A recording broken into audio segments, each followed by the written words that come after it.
Pemerintah terus mengembangkan sistem pemerintahan berbasis elektronik.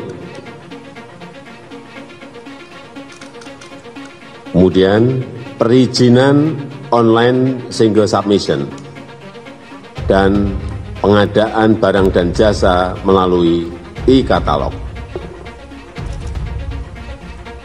Dalam hal penindakan, pemerintah antara lain telah dan akan terus melakukan pengejaran dan penyitaan terhadap aset-aset obligor BLBI yang tidak kooperatif.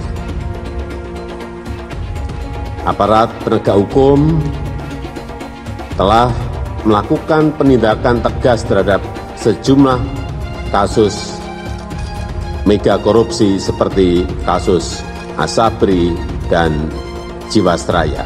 Kasus Denny Indrayana yang bocorin dalam tanda kutip putusan Mahkamah Konstitusi dalam soal sistem pemilihan umum sudah naik ke fase penyidikan. Hanya memang belum ditetapkan tersangkanya.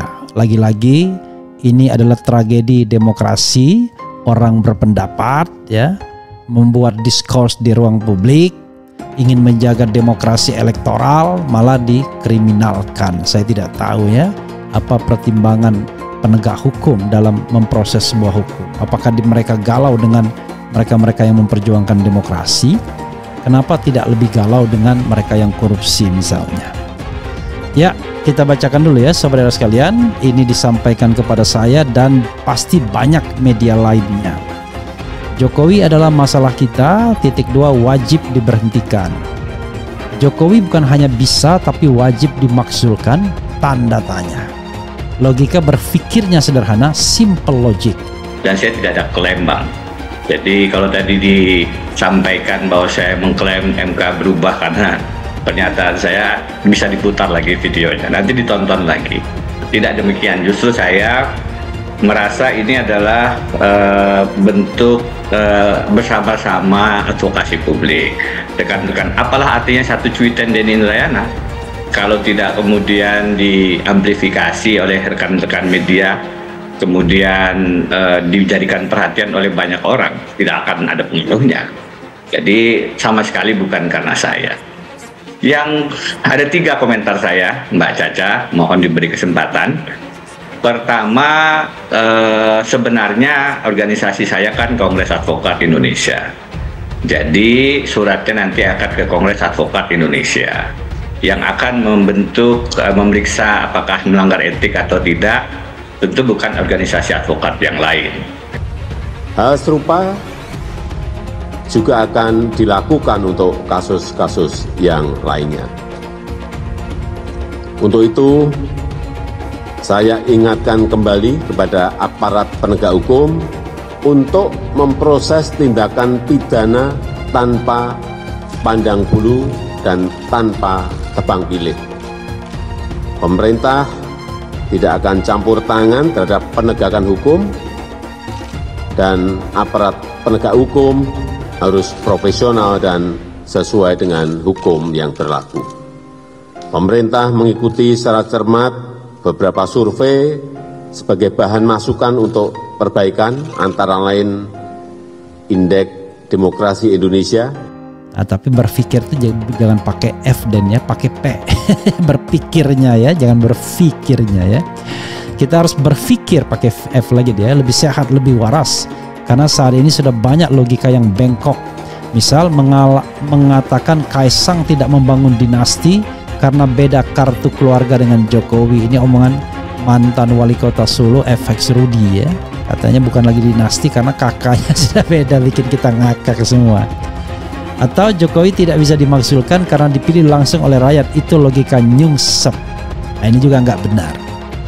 Karena konstitusi itu mengatur tentang pemilihan, tapi biasanya mengatur tentang pemberhentian.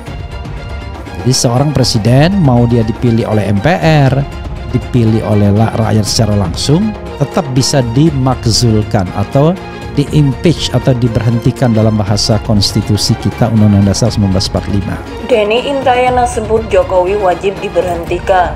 lakukan korupsi, halangi penegakan hukum. Dikutip dari tribunmanado.co.id, pakar hukum tata negara Prof. Denny Indrayana kembali mengkritik Presiden Joko Widodo atau Jokowi. Denny Indrayana menyinggung kondisi pemerintahan era Jokowi yang dianggapnya harus segera dimakzulkan.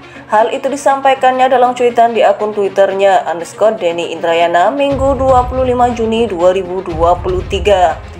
Denny Indrayana menilai bahwa Presiden Jokowi layak dimakzulkan karena beberapa alasan. Jokowi adalah masalah, kita wajib diberhentikan. Jokowi bukan hanya bisa tapi wajib dimakzulkan, cuit Denny Indrayana. Denny Indrayana menganggap logika berpikirnya sederhana atau simple logik. Kita harus berpikir lebih sehat, lebih waras, karena saat ini sudah banyak logika yang bengkok. Misalkan mengatakan Kaisang tidak membangun dinasti karena beda kartu keluarga dengan Jokowi, atau Jokowi tidak bisa dimakzulkan karena dipilih langsung oleh rakyat. Itu logika nyongsep, ujar Denny Indrayana. Berikut 3 logika sederhana menurut Denny yang merupakan pelanggaran Jokowi yang masuk delik pemakzulan. Pertama, Jokowi patut diduga melakukan korupsi memperdagangkan pengaruh. Kasusnya adalah yang dilaporkan Ubaidillah Badrun pada 10 Januari 2022. Sudah lebih dari setahun yang lalu tanpa ada progres, ujarnya, yaitu laporan dugaan korupsi suap yang diterima anak-anak Jokowi, seolah-olah penyertaan modal ratusan miliar rupiah. Modal besar demikian tidak mungkin diberikan kalau Gibran dan Kaisang bukan anak Presiden Jokowi, katanya. Saya berpendapat inilah modus trading influence berperdagangkan pengaruh Jokowi sebagai presiden, ujarnya. Logika sederhananya, kata Denny, yang terjadi adalah korupsi memperdagangkan pengaruh Presiden Jokowi, bukan penyertaan modal.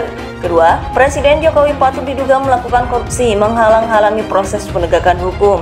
Kepada seorang anggota kabinet, pimpinan KPK menyatakan ada 4 kasus korupsi yang menjerat seorang elit politik. KPK siap mentersangkakan dengan seizin Presiden, kata Denny.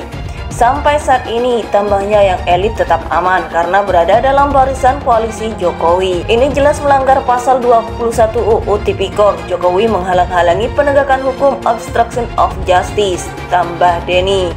Ketiga, kata Denny, Presiden Jokowi melanggar konstitusi, kebebasan berorganisasi, karenanya masuk delik pengkhianatan terhadap negara. Muldoko Gate, yaitu pembegalan Partai Demokrat oleh KSP Muldoko, adalah pelanggaran HAM.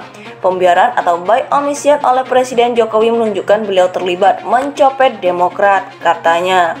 Logika sederhana menurut Denny, Muldoko Gate bukanlah hak politik Muldoko yang patut dihormati, tetapi adalah pembegalan parpol yang adalah kejahatan. Pembiaran Presiden Jokowi atas pembegalan partai, melanggar HAM, melanggar konstitusi, dan secara UU Pemilu menurut Denny adalah pengkhianatan terhadap negara.